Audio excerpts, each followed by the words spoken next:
साथियों नमस्कार, कैसे हैं आप सब लोग। मज़ामा केम छो कसा आहेस। आप सबको जय श्री राम, जय बालाजी की, जय खाटू श्याम जी की। साथियों आज एक महत्वपूर्ण प्रैक्टिकल टॉपिक में डिस्कस कर रहा हूँ।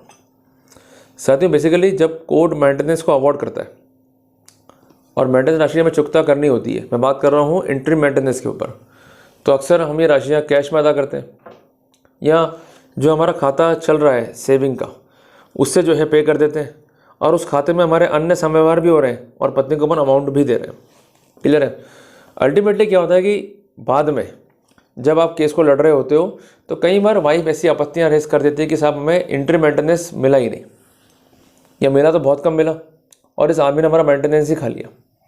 तो इस पर कानूनी कार्रवाई करो, इसका डिफेंस जो है वो स्ट्रक आउट कर दो, मीन्स इसका बचाव बंद कर दो, जिसको हम कहते हैं डिफेंस को स्ट्रक आउट करना। अब आप लोग चीख लो, चिल्ला लो, कसमें खा जाओ कि मैंने अमाउंट दे दिया है।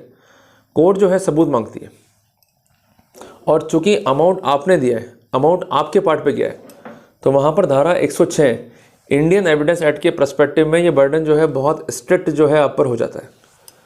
जब तक ये बर्डन आप डिस्चार्ज नहीं करोगे, कोर्ट ये मान के बैठेगा कि आपने अमाउंट दिया ही नहीं है।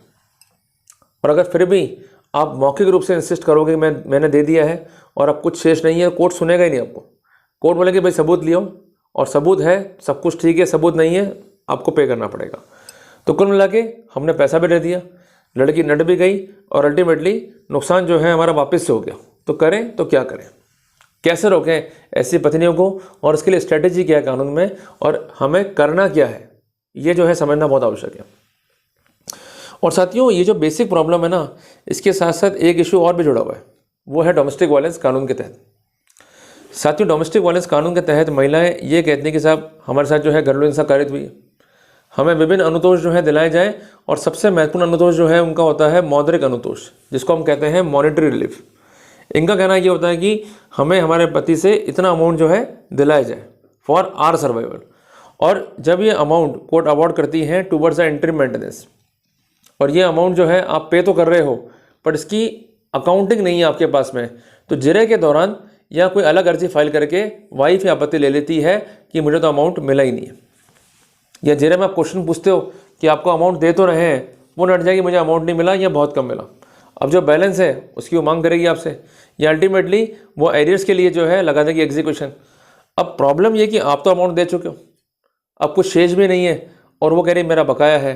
तो ये कंट्रोवर्सी को रिजॉल्व करने के लिए हमें कुछ स्टेप्स जो हैं फॉलो करने होंगे। अगर हमने कर लिए तो हमें कोई भी दिक्कतें जो है वहाँ पर नहीं आनी है। तो आज का अध्याय जिस कारण से काफ़ी इंपॉर्टेंट है और प्रैक्टिकल है, और ये जो गलती है ना, ये आप नहीं करते हो, 90% मर्द इस हिंदुस्तान में जो है ये गलतियाँ करते हैं। पर बचाव भी हमारे अपने ही हाथ में, अगर बचाव कर लिया तो कोई दिक्कत हमको नहीं आएगी। साथियों सबसे पहले ये देखिएगा कि अमाउंट ऑफ मेंटेनेंस क्या है, इसको आप नोट कर लीजिए। क्लियर है। और ये जो अमाउंट जो है कोर्ट ने अवॉर्ड किया है टूवर्ड्स मेंटेनेंस, ये डेट ऑफ ऑर्डर से है या डेट ऑफ एप्लीकेशन से, इसकी जानकारी कहाँ मिलेगी आपको, संबंधित आदेश के अंदर। अगर डेट ऑफ एप्लीकेशन से है तो वो अमाउंट कितना हो रहा है अभी तक, और डेट ऑफ ऑर्डर से है तो आपको यहाँ से आगे बढ़ना है। मैं एक एग्जांपल लेता हूँ, उससे जो है आपको स्थितियाँ बहुत क्लियर हो जाएंगी। और एग्जांपल हम ले रहे हैं डेट ऑफ ऑर्डर से। मान लीजिए कि किसी व्यक्ति का ऑर्डर हुआ मेंटेनेंस का 1/4/2024 को 4,000 रुपये का। क्लियर है बात ये। तो उसको लगातार अब हर महीने देने हैं 4,000 रुपये। तो ऑर्डर कब से हुआ है, 1/4/24 को, तो ड्यू कब हो गया ऑर्डर से पैसा, 1/4/24 से। तो 1 मई 24 को इस व्यक्ति को देने होंगे 8,000 रुपये, यदि इसने 1/4/24 को या उसके पश्चात 4,000 रुपये नहीं दिए तो। क्लियर हो गया आपको। तो आपको उस कंसर्न ईयर के एंड तक गणना करनी है, और कितना अमाउंट आ रहा है वो आपकी जो नोटबुक है उसमें आप नोट डाउन कर लो। जैसे यहाँ पर ऑर्डर हुआ है 1/4/2024 को, तो यहाँ से हम काउंट करते हैं 1/4/2024। क्लियर हो गया। 1 मई 2024, क्लियर हो गया।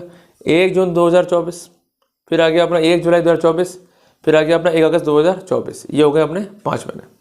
फिर आएगा 1 सितंबर 2024, फिर आएगा 1 अक्टूबर 2024, फिर आएगा 1 नवंबर 2024, फिर आएगा 1 दिसंबर 2024।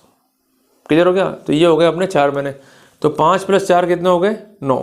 तो 9 महीने का मेंटेनेंस जो है आपको इस साल में देना ही देना है। क्लियर है। चाहे तो आप एडवांस पे कर दो, चाहे तो आप टिल एंड तक जो है पे कर दो। तो इस 9 को मल्टीप्लाई करना है हमको 4000 से। ये कितना अमाउंट आ गया अपना 36,000 रुपये। अब आप एक काम करो, एक ऐप आती है, इसका नाम है खाता बुक। उसमें जो लाल वाला सेगमेंट है उसमें कर दो एंट्री 36,000 रुपये की। क्लियर है। अब जब जब भी हम अमाउंट देंगे तो काउंटर एंट्री करनी पड़ेगी अपने को हरे रंग से, you give and you take. ये ध्यान रखिएगा, उसमें 2 तरह की एंट्री होती है। तो यू टेक में एंट्री करते चलिए कि इस तारीख को हमने इतने रुपये दिए, इस तारीख को हमने इतने रुपये दिए। तो आपका एक डाटा जो है बन गया ऑथेंटिकेट। अगर हम कैश में भी दे रहे हैं तो इस तरह से हम इस डाटा को मेंटेन कर सकते हैं, बट हमें कैश में पे नहीं करना है, हमें किस में देना है, खातों में। क्लियर हो गया। तो एक तो रास्ता हो गया बहुत आसान स्टेटमेंट 1 में कि हमें गणनाएं करनी है और उसके बाद उस अमाउंट को डालना है हमें खाता बुक में, और जो जो अमाउंट हम रिम्बर्स करते चल रहे हैं उसकी हमें काउंटर एंट्री करते हुए चलनी है। इसके बाद कंसर्न बैंक में जाके हमें खोलना है सेविंग खाता। क्लियर हो गया। ये सबसे अलग खाता रहेगा आपका। इसका उद्देश्य क्या है, सिर्फ वाइफ को मेंटेनेंस पे करना, और 36,000 रुपये का हमने उसमें करना है डिपॉजिट अमाउंट। क्लियर है। और सरकारी बैंक में खाता खोलना, उसमें जो अकाउंट को मेंटेन करने के चार्जेस हैं जिसको हम यूजुअली कहते हैं AMB। क्लियर है। ये चार्जेस जो है वो 500 से 1000 के बीच में ही होते हैं, तो दिक्कतें आपको नहीं आएंगी। ये अमाउंट जमा करा दिया अपन ने। अब ये अमाउंट इन टोटो पे नहीं करना है, इसके टुकड़े कर दो। 36,000 का अमाउंट है, वापस से डिवाइड करना है 109 से। कितना आ गया 4,000 रुपये। और 4,000 महीने का मतलब है कि इसको डिवाइड हम करते हैं लगभग 30 से, टेंटेटिव एवरेज मान लिया हमने 30 का। तो ये 111 रुपये के आसपास अमाउंट निकल के आता है पर डे का। और 111 को हम डिवाइड करते हैं 24 से, तो ये अमाउंट और भी कम हो जाता है। क्लियर है। तो हम चाहें तो हर घंटे पे कर दें, चाहें तो हर डे पे कर दें, चाहे सुबह शाम पे करें। उदाहरण के लिए आपने 55 रुपये दिए सुबह, 55 दिए शाम को, और इस तरह से आप मैथमेटिक्स को जो है कंटिन्यू करते चलते हो। करता क्या, आपको पेमेंट के बाद में जो आपकी खाता बुक है, क्लियर है, उसमें वो अमाउंट एंटर कर दो और किस बैंक से किया है उस बैंक की एंट्री कर दो। आपके लिए सेफेस्ट कोर्स हो गया। और वो स्क्रीनशॉट जो है वाइफ को शेयर कर दो। क्लियर हो गया आपको। अब जब भी कभी वाइफ कहेगी कि मेंटेनेंस नहीं दिया गया या कम दिया गया या इशू आ रहा है पेमेंट को लेके, तो करना क्या है, कंसर्न बैंक में जो अपना बैंक स्टेटमेंट लो इन द ऑथेंटिकेट वे, और वो स्टेटमेंट जो है कोर्ट में पेश कर दो, और उसकी फर्दर पुष्टि के लिए जो खाता बुक बनाई है अपन ने वो आप पेश कर दो। तो मैनुअल कुछ नहीं हुआ, सब कुछ सिस्टमेटिक आपने कर दिया, पर आराम कितना हो गया अपने को कि मेंटेनेंस का ऑर्डर होने के बावजूद भी आपने इसको टुकड़ों में तोड़ दिया, उसके और टुकड़े कर दिए, उसको पे करा और अल्टीमेटली उसकी एंट्री कर दिया आपने, और वो अमाउंट जो है पे कर दिया आपने। साथ ही बेनिफिट क्या कि पत्नी चिल्लाएंगी साहब 55 रुपये मिलते हैं, 60 रुपये मिलते हैं, 150 मिलते हैं, 200 मिलते हैं, चिल्लाने दो। पर कानून क्या कहता है कि अगर मेंटेनेंस है तो वो आपको चुका देना है। क्लियर है बात ये। जिस दिन वो ओवर ड्यू हुआ है उस दिन चुका देना है, तो आप एडवांस चुकाना शुरू करो। क्लियर है बात ये।